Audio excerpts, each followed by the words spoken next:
चलनी के चालल दुल्हा सुप के फटकारल हे।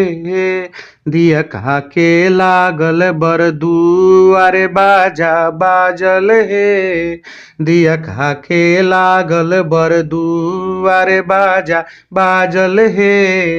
दिया कहा के लागल बर आवा के पाकल दुल्हा झावा के झारल हे।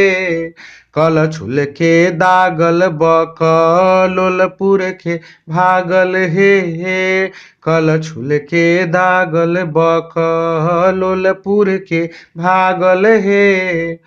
कल छुल के दागल बकलोलपुर के भागल हे।